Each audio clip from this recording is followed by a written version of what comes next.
Nous avons maintenant le plaisir d'écouter Elisabeth Iota. Pardon, je me perds dans mes notes, excusez-moi.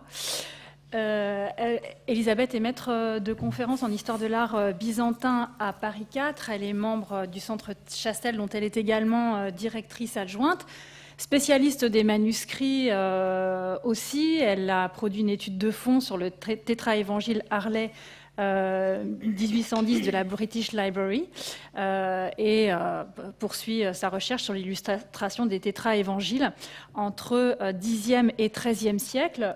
Outre ses publications nombreuses dans ce domaine, elle a également organisé un colloque il y a quelques années sur Byzance, la relation de Byzance avec ses voisins entre le 15e et le XIIIe siècle, art, identité et pouvoir, qui, j'imagine, trouvera bientôt une forme publiée, papier, consultable pour nous et qui se fera aussi date sur ce domaine des relations de Byzance avec son environnement.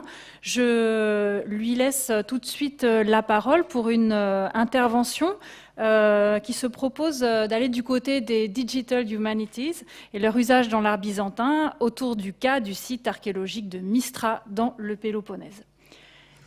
Merci pour ton introduction, Anne Arrange. Merci pour votre présence et merci aux organisatrices de m'avoir permis de présenter ma communication dans ce colloque.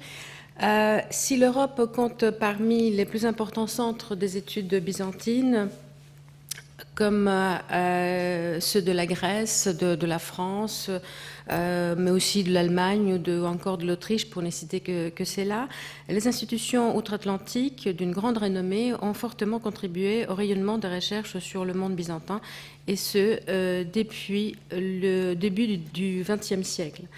Certaines des plus grandes expéditions dans le monde byzantin ont été organisées par des universités américaines, comme celle préparée par le professeur George Forsyth de l'Université de Michigan et Kurt Weitzman de l'Université de Princeton, qui, en collaboration avec l'Université d'Alexandrie, ont effectué 4 expéditions de recherche de 1958 à 1965 dans le monastère de Sainte-Catherine du Sinaï pour étudier icônes et manuscrits. Cela a abouti à 2 volumes de publications dans les éditions de l'Université de Princeton avant d'être numérisés dans une base de données de l'Université de Princeton. Thomas Whitmore, que Anna a déjà mentionné, fondateur de Byzantine Institute of America, érudit et archéologue du début du XXe siècle, a aussi accompli plusieurs missions en Turquie avec le soutien de l'Université de Harvard pour étudier les monuments constantinopolitains. La redécouverte des mosaïques de Sainte-Sophie demeure le projet qui a le plus marqué sa carrière. Ces expéditions et recherches pionnières ont inauguré de nouveaux échanges et permis de nombreuses fouilles et projets réalisés grâce à l'étroite collaboration entre les équipes européennes et américaines. Avec le développement de l'informatique dans les années 70 et 80 et le numérique qui s'est généralisé dans les années 90 du XXe siècle, les études byzantines ont pris un nouveau tournant. L'informatique, outil au service de la recherche, est devenu le numérique, véritable environnement global au sein duquel la recherche est effectuée. Chacune des institutions mentionnées a créé son propre site web de base de données, catalogue et publications online. L'utilisation de ces moyens informatiques et numériques ont permis une vaste diffusion des données dans un cadre international permettant l'appropriation immédiate de l'information visuelle et littéraire.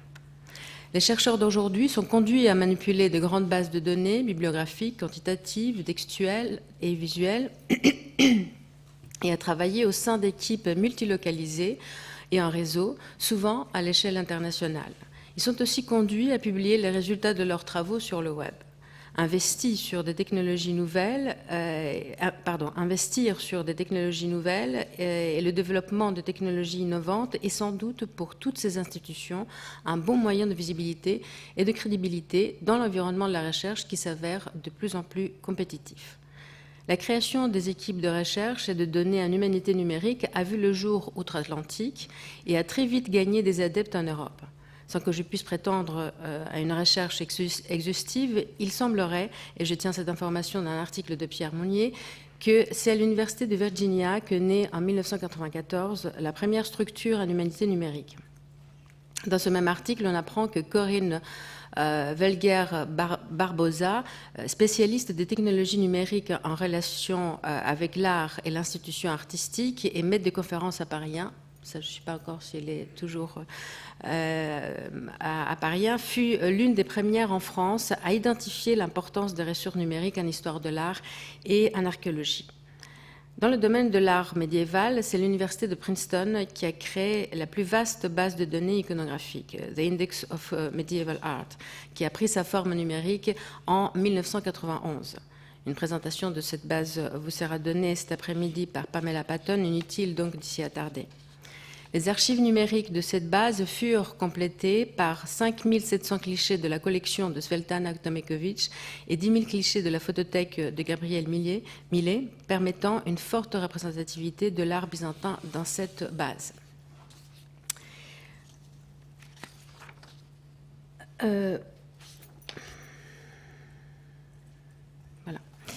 L'utilisation croissante des données numériques a gagné d'autres institutions américaines comme le Dumbarton Oaks Center, dans lequel on trouve différentes bases numériques, des sceaux, monnaies, manuscrits et autres objets byzantins, comme également une très importante base de données hagiographiques.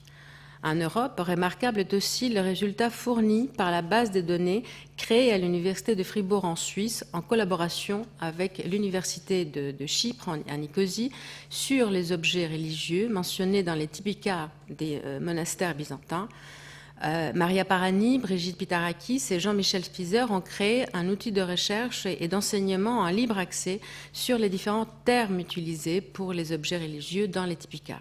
Ces termes apparaissent en grec, en français et en anglais, ce qui est une énorme avancée pour les études byzantines. Les ressources numériques des textes grecs byzantins ne s'arrêtent évidemment pas à cette base de données. Leur étendue est considérable et c'est le fruit du travail des centres de recherche situés en Amérique du Nord et en Europe et dû aussi à de nombreuses collaborations internationales. L'effervescence du numérique a très vite touché les musées et les bibliothèques qui ont créé leur propre site internet et base de données très timidement dans les années 90, de façon plus large au passage au XXIe siècle et nettement plus efficace à partir de 2010 grâce à une meilleure capacité de stockage sur les serveurs et une meilleure ergonomie des sites. Les bases de données numériques de manuscrits byzantins et leur consultation online ont révolutionné l'étude des manuscrits et permis une meilleure conservation de ces livres particulièrement fragiles. L'usage de nouvelles technologies a aussi eu un impact considérable dans les études archéologiques et du bâti. L'avancée phénoménale du scanner laser, du drone et maintenant du lidar, un drone encore plus puissant qui arrive à pénétrer la végétation, furent initialement utilisés dans le domaine des sciences dures et de la médecine avant d'être explorés dans le domaine de l'histoire de l'art et de l'archéologie. Inventés et explorés outre-Atlantique, ces outils technologiques hautement sophistiqués ont aussi gagné le domaine des recherches universitaires européennes.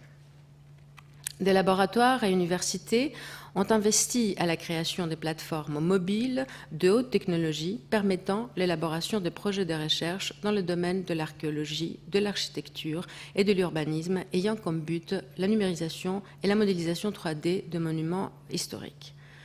Pour citer une triste actualité française dans le domaine des études médiévales, l'église Notre-Dame de Paris a bénéficié de cette avancée des outils numériques grâce à une collaboration franco-américaine. Andrew Talon, professeur à Vassar College à New York, et Danny Sandron, professeur à Sorbonne Université, ont retracé visuellement le moment clé de la construction de la cathédrale, puis le remaniement dont elle a été l'objet, jusqu'à la grande restauration de Viollet-les-Ducs et Lassus au XIXe siècle, à travers des images de synthèse réalisées grâce à un relevé au laser en 3 dimensions. Ces données restent encore sur la plateforme Plémo 3D et seront certainement utilisées pour la reconstruction de Notre-Dame de Paris. Dans le domaine des études byzantines, le projet Pionnière Byzantium 1200 demeure une référence incontournable pour l'étude des monuments de l'ancienne ville de Constantinople. Grâce à une vaste collaboration internationale et une approche pluridisciplinaire, plus de 50 monuments constantinopolitains ont pu être reconstitués en 3 dimensions. Impressionnantes sont les reconstitutions du Grand Palais et de l'hippodrome, dont les vestiges in situ sont infimes. Les missions archéologiques ont su très vite profiter des données précises qu'apporte l'usage du scanner laser et des autres moyens technologiques pour l'accomplissement des relevés numériques des sites étudiés. À titre d'exemple, je citerai The Cyprus Institute sous la direction de Nicolas Bakerdis, qui œuvre pour la préservation et la restauration des monuments de Chypre grâce aux nouvelles technologies. En France, pour aborder maintenant un projet personnel, ces outils numériques sont mis au profit d'un nouveau projet de recherche porté par Sorbonne Université et la plateforme Playmondo 3D. Il s'agit d'un projet sur le site archéologique de Mystra, l'un des plus importants sites de la Grèce. Ce projet vient de voir le jour grâce à un partenariat international entre Sorbonne Université, l'École française d'Athènes et le ministère grec de la Culture, représenté par le service des Antiquités de Laconie dans le Péloponnèse. Nombreux chercheurs grecs et français vont participer à ce projet. Je tiens ici à saluer le rôle décisif d'Alexandre Farnou, directeur de l'École française d'Athènes et professeur à Sorbonne Université, et des archéologues Aspasia Louvi et Dimitrios Athanasoulis qui participent dans ce projet. Le site archéologique de Mystra est situé au sud-est du Péloponnèse, en Grèce. Mystra est une des cités fortifiées la mieux conservée de la période byzantine tardive, disposant d'une organisation spatiale élaborée et de fortifications avec une citadelle au sommet de la colline et 2 enceintes fortifiées en contrebas. En 1249, au sommet d'une colline de 620 mètres, surplombant la ville de Sparte, Guillaume II de Villardouin a édifié une forteresse en contrebas de laquelle se développait la ville médiévale. En 1262, les Francs ont abandonné le château à Michel VIII, paléologue.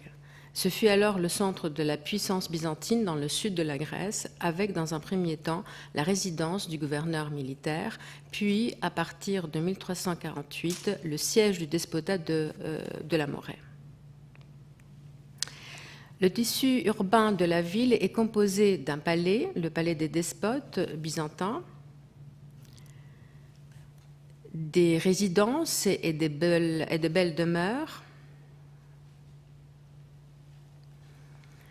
dont certaines maintenant commencent à être restaurées, et des bâtiments à usage commercial et artisanal. L'architecture ecclésiale est riche, marquée par la présence d'une dizaine d'églises érigées entre le XIIIe et le XVe siècle grâce au transfert de l'évêché depuis Sparte. Le décor peint, conservé dans les églises, d'une remarquable qualité et d'un haut niveau d'exécution, constitue un des plus significatifs témoignages artistiques de la dernière phase de la peinture byzantine. Mystra compte parmi les plus importants sites archéologiques de la Grèce et il est classé patrimoine mondial par l'UNESCO. Il est un exemple unique de cité byzantine médiévale, expression d'une société urbaine florissante dans l'Empire byzantin tardif. Capitale provinciale politique et administrative de l'État byzantin, Mystra est devenue un centre intellectuel, culturel et artistique unique. Ces monuments bien conservés démontrent avec force l'importance de la cité, l'un des centres administratifs ecclésiastiques les plus remarquables de la dernière phase de l'Empire byzantin du XIIIe au XVe siècle et de ses relations étroites avec l'Occident. Si les différentes composantes du site de Mystra ont déjà fait individuellement l'objet d'études et de monographies, elles n'ont pas été véritablement et exhaustivement abordées dans leurs multiples croisements organiques. De même, Mystra n'a pas bénéficié d'un traitement scientifique appuyé sur la nouvelle technologie numérique, dont l'apport pourrait renouveler et avancer nos connaissances sur Mystra et de ce fait participer à la meilleure valorisation du site. Le projet de recherche actuellement en cours cherche à mettre en œuvre une série d'opérations, sondages et relevés archéologiques et archéométriques, susceptibles de relever de nouvelles données. Il permettra de mener de nouvelles études relevant plus spécifiquement de l'histoire de l'art et de l'architecture, à travers lesquelles on cherche à mettre en évidence aussi l'apport artistique occidental. Enfin, grâce à la participation de la plateforme Plémo 3D de Sorbonne Université et aux outils technologiques qu'elle met à notre disposition, drones, scanners laser, appareils photo pour la photogrammétrie, nous envisageons de présenter une nouvelle cartographie et maquette 3D du site de Mistra, ainsi qu'une modélisation 3D des monuments civils et religieux. Ce projet aboutira à la réalisation d'une série de publications académiques sur les différents domaines d'études du site de Mistra et la constitution d'une base de données numérique interactive. Enfin, on peut envisager aussi à mettre sur pied une école d'études pour la formation de nos étudiants en nouvelles technologies en collaboration avec l'école française d'Athènes et le service des antiquités de Laconie. Nous avons déjà effectué 2 missions, une première mission de repérage en octobre dernier et nous rentrons tout juste de la seconde mission durant laquelle nous avons pu effectuer un premier vol du drone au-dessus de la forteresse et un premier traitement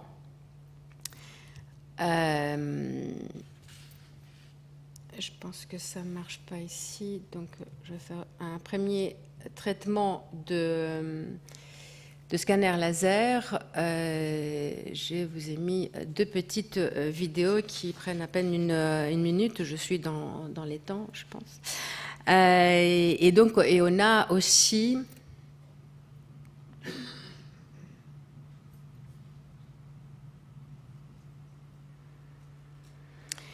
on a aussi pu faire quelques premiers essais de photogrammétrie sur des églises. Bon, la vidéo passe moins bien que sur d'autres ordinateurs. Quand on a besoin de la technologie, elle nous lâche, n'est-ce pas? Voilà, ça c'est un premier travail avec le drone au-dessus, à peu près à 50 mètres au-dessus de la forteresse de Mistra. C'est un travail qui nous a pris à peu près 2 jours. Ces données, les données du drone vont être fusionnées avec les données du scanner laser pour donner un premier travail sur justement le rendu de la forteresse et puis après pouvoir travailler les relevés numériques et avancer sur les différents plans de l'édifice, voir aussi un peu mieux les différentes couches puisque la forteresse a été occupée successivement par les Francs, les Byzantins et les Ottomans après l'occupation du site en 1460. Donc on a ici l'unique entrée à la forteresse, donc qui domine la colline de la cité de Mistra.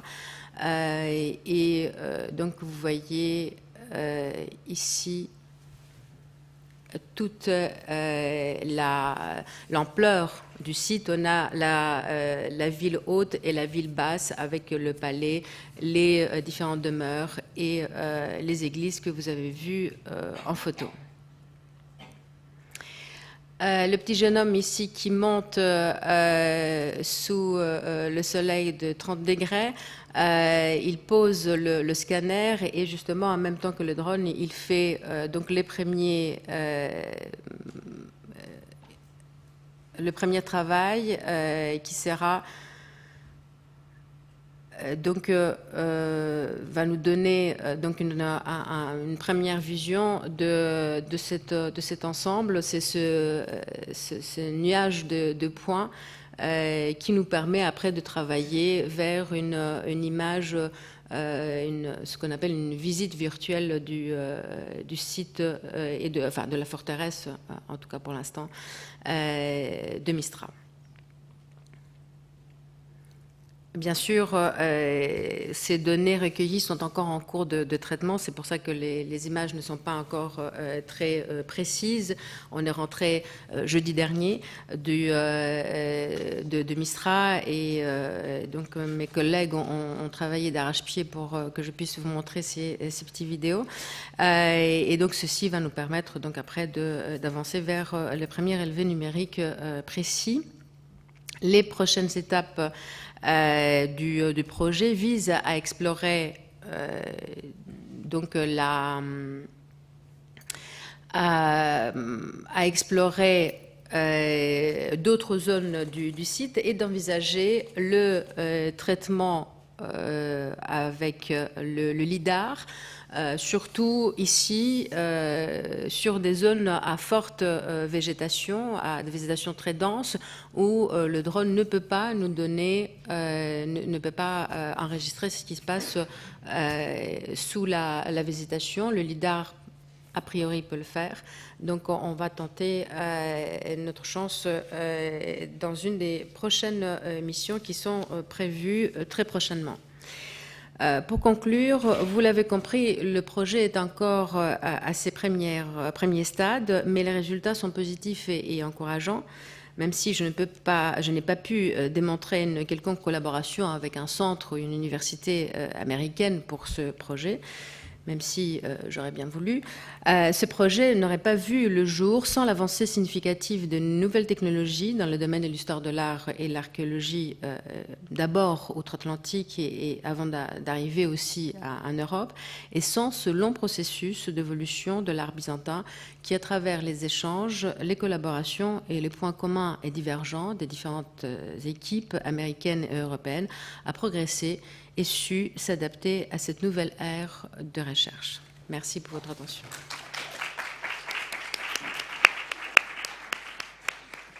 Merci beaucoup, Elisabeth, pour la présentation de ces résultats qui promettent une production scientifique importante. J'invite Johanna Rapti à nous rejoindre pour ouvrir un temps de questions.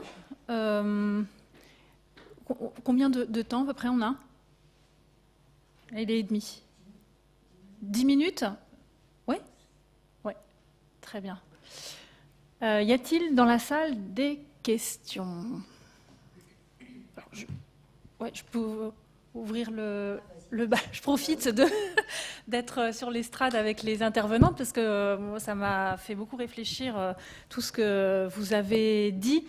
Parmi beaucoup d'autres choses, c'est une question qui me semble revenir, c'est la question de la langue des publications dans les études byzantines.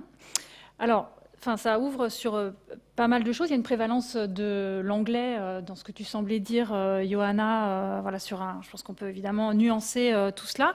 Alors, est-ce à dire, franchement, que les publications dans d'autres langues comme le français, comme l'allemand aussi, ne sont que pas ou peu lues par le continent historiographique américain?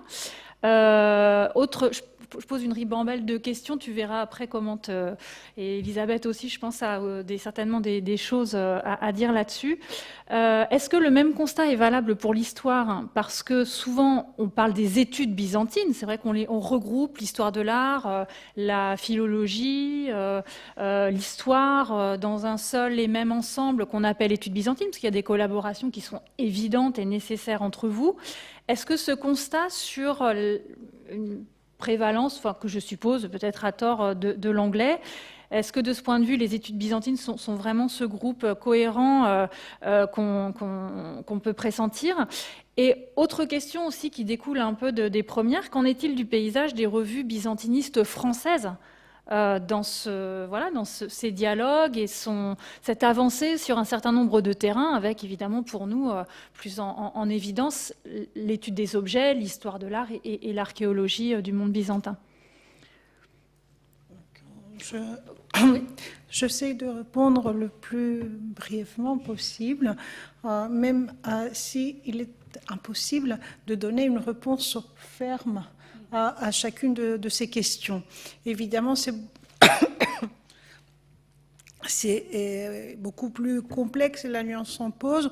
Toujours est-il qu'en parcourant la bibliographie existante et aussi de ma propre expérience, on voit que la bibliographie en anglais et l'expression en anglais, c'est ce qui prévaut aujourd'hui.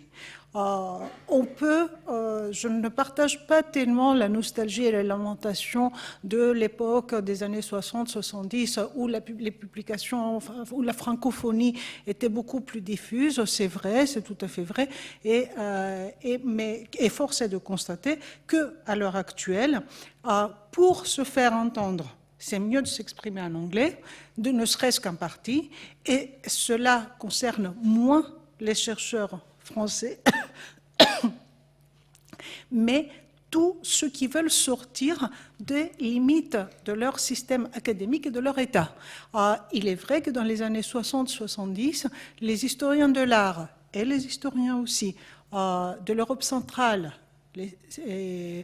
s'exprimaient, essayaient, malgré les difficultés politiques qui étaient autres de l'époque, de publier en français. Leur langue savante était le français. Aujourd'hui, ils font des efforts de publier en anglais, et ils ont tout à fait raison, parce que c'est par là qu'ils vont pouvoir obtenir de bourses pour sortir de chez eux, pour élargir leur milieu académique, etc. Toujours est-il qu'il faut, avec le rappel de la Roumanie que je conseille à tout le monde d'aller voir, c'est l'exposition pour laquelle je travaillais le moins et que j'aime le plus. Avec la Roumanie, c'était presque une sorte de flashback de nous retrouver avec des gens qui étaient aussi parfaitement francophones dans l'expression et dont la langue d'érudition première était le français, même si par ailleurs, à côté, ils s'exprimaient parfaitement en anglais aussi. Et c'était curieux de voir aussi une dimension sociale, parce que les francophones venaient des couches supérieures, des couches sociales supérieures, à ceux pour qui l'ascenseur social avait été l'Église, ne s'exprimaient qu'en anglais, ils n'avaient pas appris le français chez eux et dans leur enfance. Pour revenir, et là je vais m'arrêter là, à la question de la différence entre l'histoire et l'histoire de l'art, la différence n'est pas grande, et là c'est un sujet dont on discute beaucoup avec des collègues historiens. Où il y a une double évolution. Non seulement c'est l'anglais qui prévaut et que l'on cite l'allemand, on utilise le reste si on est dans un sujet de recherche où ça s'impose particulièrement et en faisant les efforts qu'il faut, mais ça ne va pas de soi d'aller chercher la bibliographie, les revues allemandes, les revues autrichiennes. Pourtant, la byzantinistique en Autriche est extrêmement forte. Et ça va aussi avec un deuxième problème, qui est un vrai problème de fond, c'est lui avec la rupture progressive, et certes, évidemment, heureusement pas totale, avec les langues de source, où on voit de plus en plus les sources citées en traduction, par traduction, et là, parfois même en utilisant des vieilles traductions françaises, et l'on constate souvent et malheureusement, et heureusement pas toujours, l'insuffisance en fait, même de la confrontation avec la suffisance de la connaissance des langues originales. Et quant aux revues, la dernière question, la seule revue byzantine en histoire de l'art est les cahiers archéologiques, qui est aussi ouverte à l'Occident. Toujours est-il que des études byzantines, les histoires de l'art byzantin, est représentée dans d'autres revues de médiavistique françaises, ce qui est très, très riche et très important. Et les revues en histoire, qui sont extrêmement peu nombreuses, c'est-à-dire les revues des études byzantines, commence à faire une ouverture vers l'histoire de l'art et archéologie. Ça fait partie de l'appareil de techniques pour survivre et intéresser. Et Elisabeth, Oui, moi, je vais prendre juste l'exemple de la Grèce pour montrer justement l'évolution. Le passage du français à l'anglais. En Grèce, un pays qui utilise une langue peu connue, peu parlée et peu écrite par les étrangers, les Grecs ont besoin forcément de passer par une autre langue, de s'exprimer dans une autre langue étrangère. Si pendant la première moitié, même un peu plus que jusqu'aux années 70-80, la langue française était pour une bonne génération la première langue étrangère avec l'allemand. Très vite après, ça a changé et l'anglais a pris le dessus et est devenu je dirais, presque la seule langue, la première en tout cas, et maintenant pour les plus jeunes, la seule langue utilisée au quotidien et aussi pour leurs travaux scientifiques. Ce qui se passe maintenant, c'est que, évidemment, l'anglais prévaut et comme Yona l'a très bien expliqué, on est obligé de repasser, les publications anglaises sont quand même plus importantes, il y a plus de moyens certainement, et beaucoup de chercheurs sont obligés passer par là, par écrire en langue anglaise, mais en même temps on voit quand même cette dernière décennie une volonté de la part des différents pays de maintenir tant bien que mal des publications à la langue du pays. Les Allemands, les Autrichiens, les Français, les Grecs aussi, même s'ils sont obligés de mettre un résumé en anglais la plupart du temps en français, quelquefois, à la fin de leurs travaux, ils le font et ils insistent justement sur la valeur de la langue et l'importance de s'exprimer à sa langue maternelle. Évidemment, ça pose problème pour les étrangers. Je parle aussi du cas de Mistra, où on a de nombreuses publications et monographies sur le site en grec, avec donc des résumés parfois très courts en anglais ou en français. C'est vrai que ce n'est pas commode, mais je pense que c'est une volonté. Il y a beaucoup de chercheurs qui ont écrit en grec et qui s'expriment très bien en anglais ou en français, mais c'est une volonté de leur part de défendre leur langue. Et c'est aussi une autre étape à passer. Mais de toute façon, l'anglais, pour les études byzantines, c'est une langue très forte, très importante, comme aussi les publications. Et on a tous besoin de passer par les revues, de publier dans des revues américaines, anglo-saxonnes, pour justement faire valoir nos publications. On a un petit moment pour une question encore ? Oui, vas-y. Je ne vois pas de bras se lever. D'accord. Merci beaucoup. Mesdames, j'avais juste une petite information assez récente. À Kalamazoo, la Roundtable organisée par le Princeton Index of Medieval Arts, une collègue, Constantina Carterulli de Dumbarton Oaks, que vous connaissez peut-être, nous a exposé le nouveau modèle numérique en deep learning de traitement automatique des photographies archéologiques, qui est assez fascinant et promet vraiment des résultats extraordinaires. Donc oui, c'est un domaine extrêmement dynamique des deux côtés de l'Atlantique et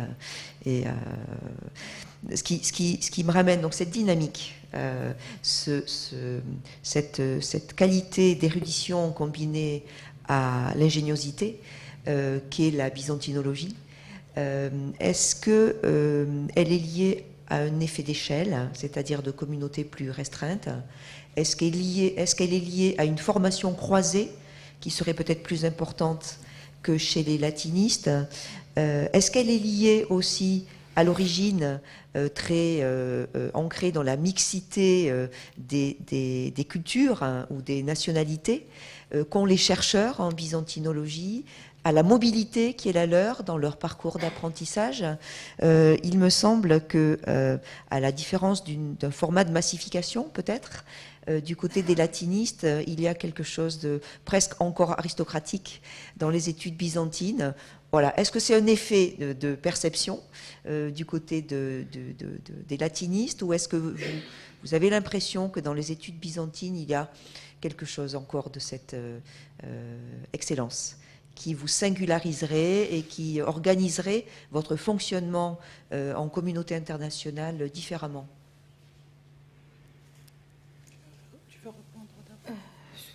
Je dirais que, enfin, surtout en France, on est quand même une équipe qui peut être considérée une équipe restreinte par rapport aux latinistes, par rapport à l'art médiéval occidental. En termes de postes à l'université, il n'y en a que 4, donc on ne va pas très loin.